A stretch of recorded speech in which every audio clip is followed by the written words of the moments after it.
Assalamualaikum warahmatullahi wabarakatuh. Alhamdulillah hari ini saya berada di sela-sela kegiatan workshop menenun dilaksanakan oleh Balai Pelestari Kebudayaan Wilayah 18 Sulawesi Tengah dan Sulawesi Barat. Kerjasama jadi BPK bekerjasama komunitas di Kabupaten Majene melaksanakan kegiatan fasilitasi pemajuan kebudayaan tahun anggaran 2024. Nah, kemarin saya datang ke sini kebetulan melaksanakan teman-teman dan ternyata yang jadi semacam mentor kepala sekolah yang ada di depan saya. Terus terang saya baru pertama kali ketemu kemarin secara sadar ya, tapi di mungkin kesempatan sebelumnya pernah bertemu tapi belum sempat ngobrol. Tapi namanya sudah sering saya dengar ketika teman-teman khususnya Majene mengajak saya diskusi tentang sarung sutra, sering menyebut Bu Reski ini sebagai salah satu teman untuk jaringan untuk berkolaborasi bagaimana mewariskan pengetahuan tentang menenun ke anak-anak muda di Sulawesi Barat. Nah, waktu saya tahu bahwa sosoknya masih sangat muda dan yang membuat saya kaget itu ternyata Mbak Reski ini kerja sebagai wartawan di Radar Sulbar. Jadi saya bilang ya ini ada wartawan nyambi sebagai penenun atau penenun nyambi jadi wartawan Radar Sulbar, dan ternyata posnya bukan di Polman atau Majene tapi di Mamuju. Dan ternyata juga sering bolak-balik setiap akhir pekan balik ke kampung halaman untuk mengurus sekolahnya. Jadi di kesempatan ini di podcast kali ini saya mengajak Mbak Reski untuk ngobrol untuk menceritakan pengalamannya membentuk ini sekolah. Nanti saya belum tahu apa nama sekolahnya, tapi yang jelas tentang penenun dan apa motivasi Mbak Reski ini mendirikan sekolah menenun ini. Jadi itu juga pertanyaan pertamanya Mbak Reski. Kenapa membuat semacam lembaga pendidikan untuk mewariskan ilmu menenun, dan kayaknya ini baru pertama kali kalau di Sulbar ya? Iya Kak, baru pertama kali. Silakan. Ya, makasih Kak. Jadi di tahun 2021 itu saya menghadiri workshopnya Kak Ridwan waktu itu.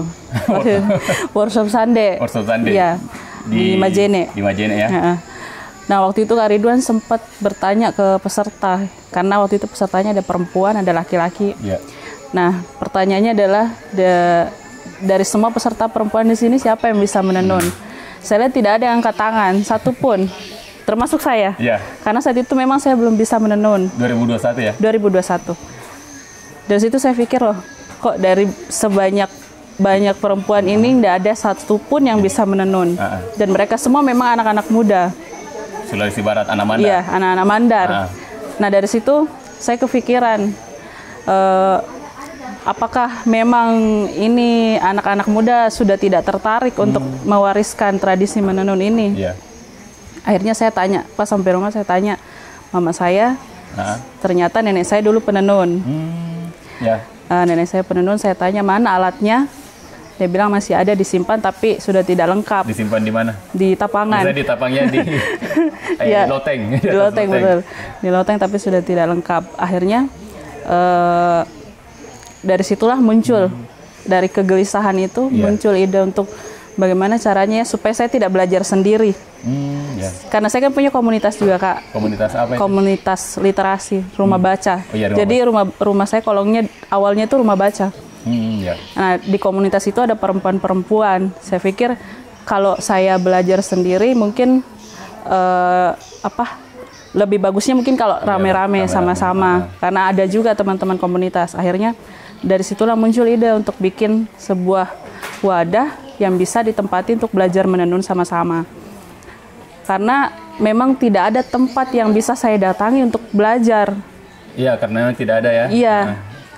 Tidak ada tempat saya datangi, akhirnya saya berusaha untuk mencari alat, lengkapi alat-alat itu. dari tetangga-tetangga yang memang sudah tidak terpakai. Setelah lengkap, alhamdulillah dikasih pinjam waktu itu sama tetangga, ada dua alat tenun, saya bawa ke rumah. Disitulah mulai proses pembelajaran menenun. Saya panggil ibu penenun yang kebetulan tante saya panggil untuk mengajar di setiap akhir pekan. Karena kan bukan hanya saya yang belajar, ada teman-teman pelajar, ada siswa SD, SMA, mereka juga ikut bergabung. Akhirnya pembelajarannya itu hanya setiap akhir pekan. Karena saya kebetulan juga bekerja, jadi setiap akhir pekan di waktu libur itu saya pulang. Waktu itu sudah jadi wartawan Sudah jadi wartawan. Ya, ini barusan saya dapat, ini ada wartawan ini.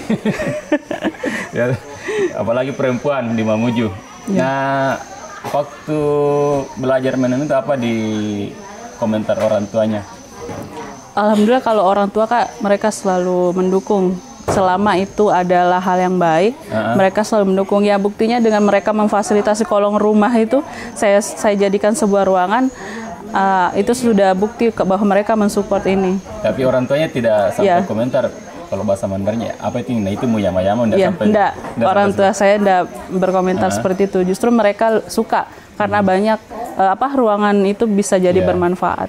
Orang tuanya menenun juga dulu? Enggak. Yang malah neneknya? Nenek punya beberapa anak perempuan tapi tidak ada juga yang bisa menenun. Gitu. Nah, tantenya mengajari ya? Iya, Terus waktu belajar itu apakah langsung mengerjakan sarung yang memang untuk mau dijual atau untuk belajar saja? Untuk belajar saja Kak, karena kan memang setelah saya lihat hasilnya beda, kualitasnya. Masih miring-miring motifnya, masih ada benang-benang yang keluar-keluar. Tentu itu tidak layak untuk dijual. Jadi memang alat itu saya siapkan khusus untuk dipelajari. Mau benangnya putus berapa kali pun tidak apa-apa. Mau motifnya miring-miring juga tidak apa-apa. Karena memang itu untuk belajar. Sure apa dulu itu? Yang pertama itu sure salaka. Sure salaka yang hitam. Iya, yang hitam putih. Itu berapa lama nggak? Kami awalnya mungkin beko toh? Iya, lama. Berapa sampai pekan, apa berbulan kah baru? Berbulan-bulan. Baru bisa selesai. Nah, teman-temannya itu ada berapa orang kalau dijumlahkan, kira-kira berapa orang dulu itu? Khusus perempuan itu ada 10 orang. 10 orang. Itu di satu tempat alat parewatan dayanya, alat tenunnya atau masing-masing di rumahnya? Di satu tempat. Di satu tempat itu. Jadi yang awalnya 2, bisa banyak ya? Iya, sekarang alat kami tuh sudah 4. 4. Pinjam juga atau memang sengaja pesan buat?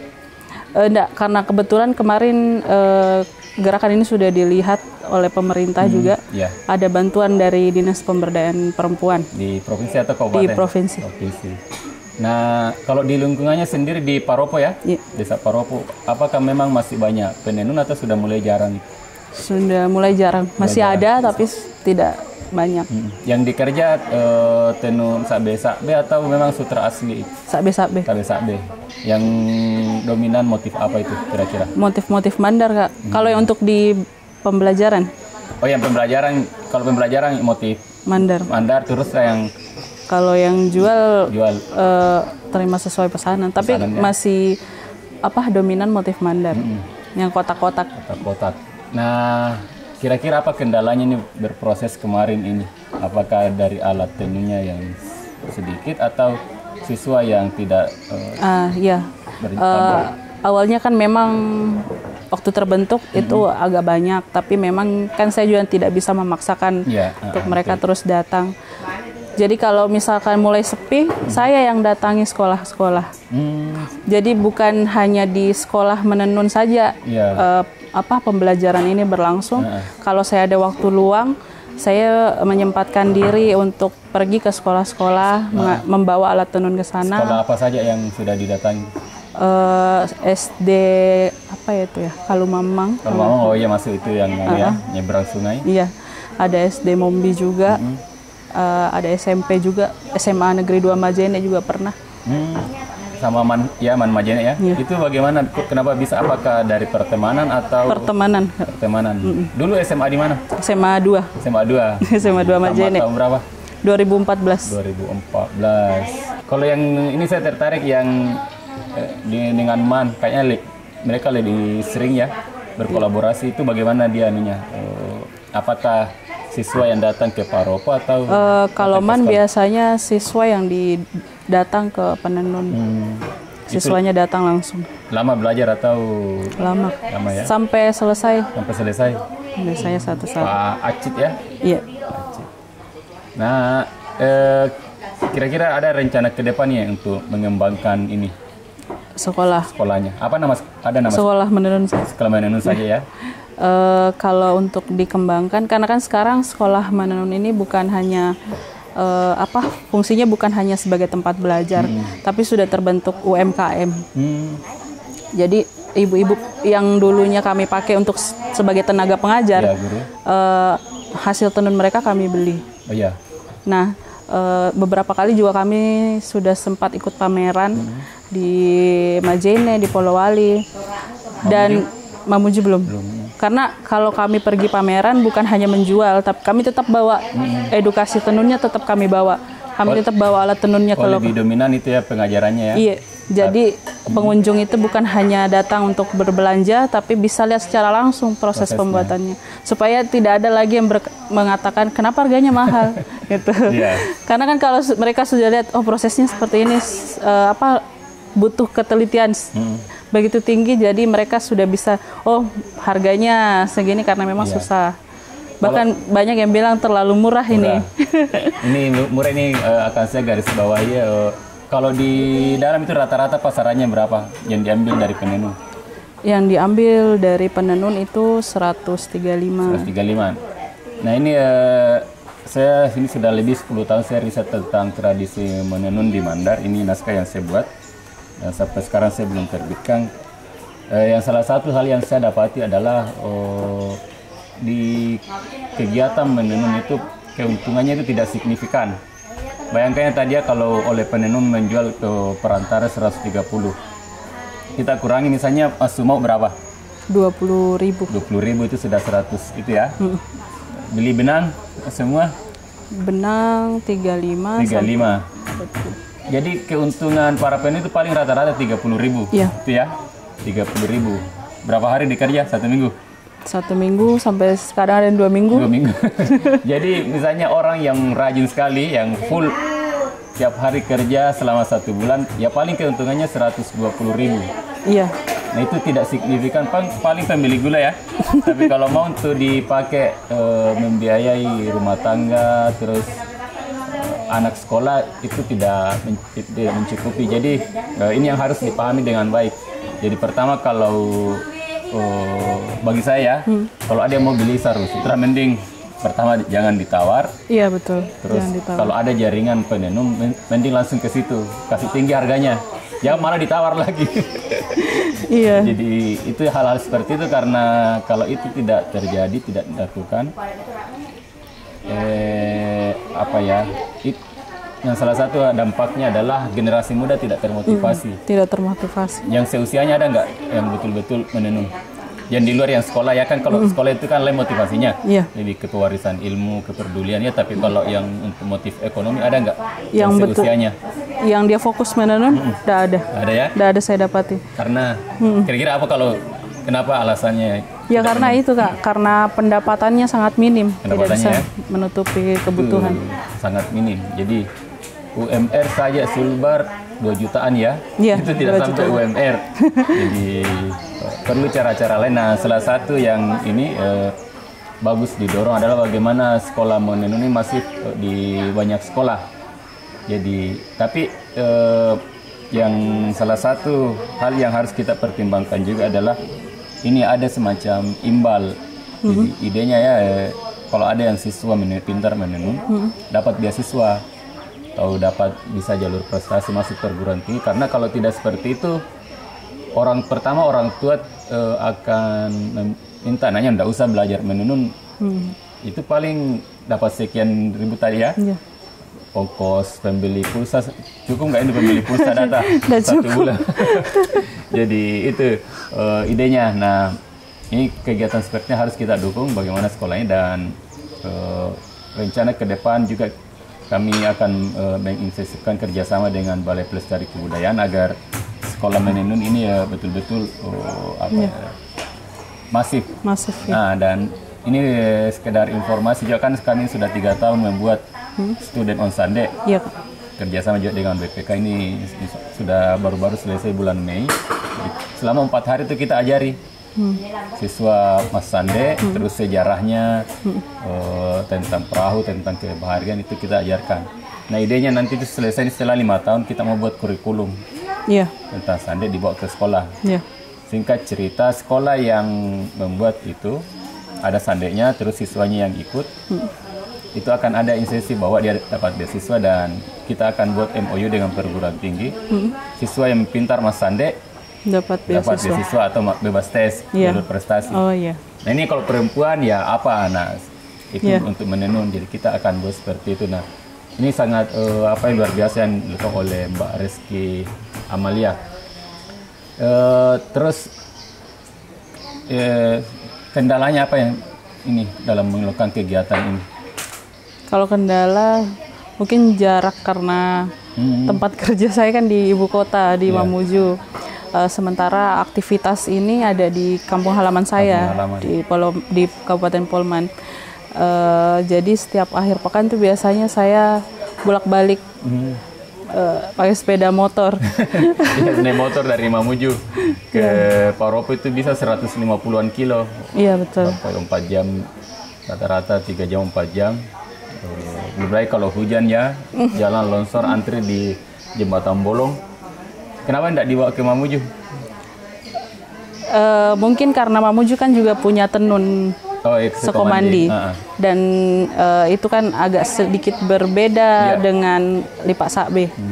Dan saya juga belum memahami caranya. Kalau dibawa ke sana yang Lipak Sakbe, ke mana Kak? Ke Mamuju, maksudnya buka kursus begitu kira-kira. Sebenarnya sudah ada beberapa yang bertanya, ini kenapa tidak dibuka di Mamuju? Iya, kelas jauh ceritanya. Iya, cuma mungkin kendala tempat. Karena saya kan di Mamuju hanya ngekos. Kos ya? Iya, tidak ada tempat untuk memfasilitasi kegiatan ini. Kalau misalnya ada yang memfasilitasi tempat, boleh Kak. Bisa ya? Karena kan memang sebenarnya selama ini kami bergerak ke sekolah-sekolah itu memang gerakan-gerakan sosial. Iya. Jadi kalau misalkan ada yang memanggil ya dengan senang hati. Termasuk kalau ada sekolah di Mamuju ya? Iya betul. Jadi kegiatan seperti ini itu sebenarnya lebih ke pendidikan karakter. Iya.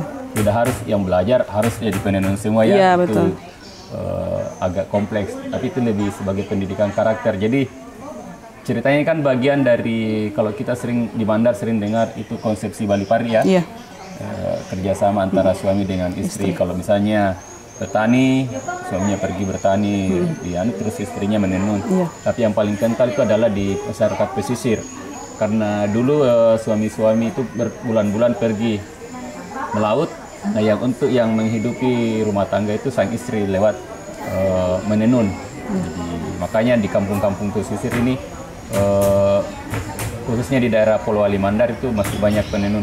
Kalau di Majene sudah sangat sedikit ya. Sedikit kalau Majene. Makanya kegiatannya di Majene tapi mentor-mentornya dari Polman. Ada ponakan saya malah baru ketemu tadi. Jadi itu.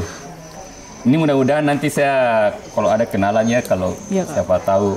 Ya kan banyak kosong waktunya kan? Iya. Kan kalau wartawan jam berapa mulai cari berita? Pagi. Pagi kan, terus buat tulisan apa? Itu kan banyak waktu luang. Iya. Beda kalau cowok kan biasa habis itu kafe nongkrong. Kalau cewek kan mungkin tidak jadi itu. Nanti saya sounding hal ini ke beberapa teman. Terus rencana ke depan untuk pengembangannya ada lagi yang lain? Ya, sama jika dengan Sande. Kalau bisa tenun ini juga masuk dalam kurikulum sekolah. Karena belajar menenun itu tidak bisa 1-2 hari saja. Harus continue. Ketika dia sudah masuk ke dalam kurikulum sekolah, pastinya pembelajarannya bisa lebih panjang. Karena kalau selama ini yang kami lakukan kunjungan ke sekolah itu kan hanya 1 hari. Pengenalan saja. Pengenalan saja. Jadi kalau memungkinkan untuk dimasukkan kurikulum, kenapa tidak? Lalu ini kan tadi sempat juga untuk melakukan pemasaran. Ada kendalanya di situ? Pemasaran, saya tidak memasarkan ke pasar, Kak. Ya maksudnya ke pemasaran keluar. Jadi kamu ada juga kecuali kalau ada event baru jual. Iya, ada juga beberapa pesanan, biasa pesan. Oh, pesan ya. Ada brandnya nggak? Atau ada. Apa? Brandnya Warisan Tenun Negeri. Wangi. Warisan Tenun Negeri. Disingkat Wangi. Wangi. Mas Ari. Iya. Warisan Tenun Negeri. Sudah pernah datang teman-teman TVRI masuk? Sudah, Kak. Sudah ya. Mereka kemarin syuting Inspirasi Indonesia. Inspirasi bulan berapa itu? Pas bersamaan Celebes waktu itu. Oh, Celebes Heritage. Iya, bersamaan. Iya. Nah, sekedar informasi ini Celebes Heritage kedua itu kami mau angkat tema tenun. Oh iya. Tenun di Sulawesi, jadi banyak perbedaan tapi banyak juga kesamaan. Iya. Kami di Kajang, di Gorontalo, di Sulawesi Utara, tenun ikat di Sukomandi, di Sulawesi Tengah. Itu kita mau tampilkan. Mungkin dalam apakah nanti ini Agustus saya melakukan riset tambahan itu. Iya, Kak. Nah, sengaja ini tadi saya dokumentasikan sejak kemarin untuk menjadi bagian baik untuk naskah saya ini yang Kronik Sutra Mandar juga untuk kegiatan ke depan. Nah, ini kan yang banyak. Oh ya, ini kaitannya nih, kenapa bisa diceritakan Apa tuh, Kak? proses ini workshop menenun? Kegiatan ini. Siapa yang menghubungi? Terus? Oh, waktu itu saya lihat pengumumannya itu di Instagram. Saya lihat ada BPK membuka fasilitasi FPK untuk ada jalur perseorangan. Ya. Akhirnya karena memang menenun ini aktivitas yang sering saya lakukan, saya usulkan itu. Targetnya ke Majene gitu, karena memang seperti yang dikatakan tadi, kalau di Majene memang sangat sulit sekali ditemukan penenun. Terus selama saya menjalani ini kunjungan ke sekolah, ketika saya masuk di sekolah yang di daerah Kecamatan Alu, dibandingkan dengan sekolah yang ada di Kota Majene, yang di Kecamatan Alu ini masih mendingan. Mereka masih bisa menyebutkan beberapa nama alatnya, istilah-istilahnya Mandar masih mereka bisa sebutkan. Beda ketika kami ke Kota Majene, sama sekali mereka tidak tahu. Bahkan nama-nama benangnya, sakbe itu apa, mereka sama sekali tidak bisa memahami itu. Jadi kenapa workshop ini kami laksanakan di Majene? Alasannya itu untuk supaya generasi muda yang ada di Majene bisa terlibat juga. Jadi bagaimana responnya waktu BPK itu memasukkan proposal, langsung diterima atau ada perbaikan dulu? Langsung, Kak. Langsung ya, dan sempat ke Palu juga untuk ikut pembinaan. Pembinaan ya. Nah, mudah-mudahan ke depan ada terus kerjasama dengan Balai Pelestari Kebudayaan wilayah 18. Terima kasih Pak Rijal atas dukungannya. Dan tahun depan kalau ada seperti ini daftar lagi ya. Insya Allah, Kak. Jadi itu lebih masif. Nah, ini kan ada beberapa mentornya. Berapa orang yang diajak ke sini? 3 orang. 3 orang. Ya, kemarin ada Ibu Siti Nur yang dari Karama itu. Dia membawakan materi mewarnai benang. Terus hari ini ada ibu-ibu penenun yang dari desa saya, Desa Mombi. Mereka juga yang saya pakai kalau ada kegiatan di sekolah menenun. Mereka membawakan materi untuk praktek sumau, pamaling, dan menenun. Nah, sebenarnya tradisi beberapa yang disebutkan itu mungkin di sekisaran tidak dilakukan ya, karena langsung beli benang sintetis. Kayak mewarnai itu jarang sekali. Nanti yang dibuat serat sutra asli, tapi kalau yang umumnya sekarang para penenun tinggal ke pasar mau warna ini, tinggal itu yang dibeli ya. Betul. Terus kegiatan seperti ini masih ada di sini kalau benang sintetis ya? Masih proses apa istilahnya yang beginian? Manggalendrong. Jarang nih juga, Kak, karena di pasar sudah dalam bentuk itu. Jadi lebih ke pengenalan, dan seperti yang saya sampaikan tadi, kegiatan seperti ini pertama itu ke pendidikan karakter ya, terus mengenal tradisi nenek moyang kita. Saya pribadi itu berhutang budi ke penenun karena nenek saya itu Pak Balulipa, Kindo Cobo. Jadi hampir semua orang tua di Pambusuan kalau saya sebut nenek saya itu kenal. Praktis ya, karena itu kerja nenek ya, tante-tante hidup dari sutra juga. Dan saya juga menikah dengan anak penjual sarung sutra. Dan itu kita di Mandar ini sangat kental dengan budaya sutra lipa sakbe, tapi ya selain keterampilannya juga harus kita pahami, mengenal sejarahnya, bagaimana sejarah sutra masuk, bagaimana ternyata sutra dulu itu dipakai para ulama untuk membiayai hidupnya. Jadi ceritanya itu, misalnya saya pedagang ya, orang penjual sarung lah kira-kira begitu. Ada anak saya mau mengaji di Sumatera, di Padang. Kan dulu belum ada wesel pos, kirim uang tuh, enggak ada transfer. Jadi itu orang tua dia mengirim lipas AB. Terus si anak yang di Padang bersekolah, jual, kirim kembali ke pelaut. Sebagian dipakai itu penjualnya, sebagian dikirim ke orang tuanya, apakah dalam bentuk uang atau kirim kembali benang. Makanya itu di Padang itu, dan itu saya baca di tulisannya, suratnya Hamka yang pernah dikirim ke tokoh Muhammadiyah di Wonomulyo, Pak Mahmud kalau tidak salah. Dia bilang di situ, kami di sini sangat merasa kekurangan kalau di rumah kami tidak ada sarung sutra, lipas AB. Di sini kami menyebutnya sarung bugis. Tapi dia bilang bahwa tenunan Mandar itu kami di Padang itu menyebutnya sarung bugis. Jadi itu sejarah yang penting kita ketahui, dan bagaimana raja pertama kita Todilaling. Dulu kan Todilaling jadi panglima perangnya Kerajaan Goa. Nah, dia pernah bertugas di Padang Pariaman. Ada gadis jatuh cinta. Dianlah, ya kira-kira maksudnya diminta tinggal di Padang untuk menjadi suaminya. Nah, ini Todilaling menolak secara halus.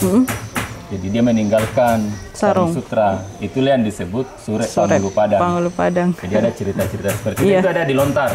Itu kira-kira terjadi abad ke-16. Saya kira itu ya. Ini saya merasa sangat berbahagia bisa mewawancarai Aset Sulawesi Barat, Mbak Reski Amalia ya. Anak keberapa? Anak pertama. Anak pertama. Ada adiknya? Ada, tapi laki-laki. Laki-laki. Karena tadi uniknya itu ada ini penenun kerja sampingannya wartawan. Radar Sulbar. Nah, ini saya sempat juga di Radar Sulbar sampai saya juga masih sering kirim tulisan, termasuk yang beberapa waktu lalu yang seri pas sayang-sayang ya. Saya kirim, dan ini saya akan buat juga khususnya hasil riset saya tentang pembuat benang di Jakarta. Nah, ternyata kemarin juga sudah mulai menenun katun ya. Sudah mulai. Kalau di sekolahnya sendiri sudah mulai? Belum, Kak. Belum ya? Karena kan dia alat sisirnya itu khusus.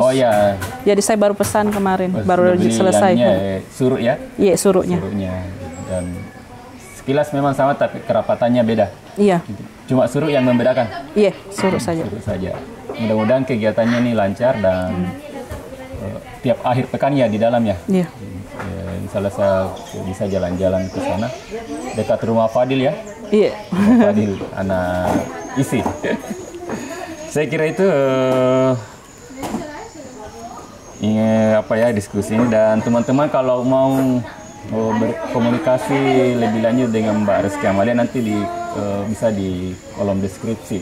Saya cantumkan nomor teleponnya kalau ada yang mau berkolaborasi untuk menjadikan kegiatan menenun sebagai kegiatan literasi ya. Boleh. Literasi, terus apakah mau memesan tenunan Mandar, itu bisa langsung nanti dengan Mbak Reski Amalia. Terima kasih atas perhatiannya menyaksikan podcast dari Titik ini.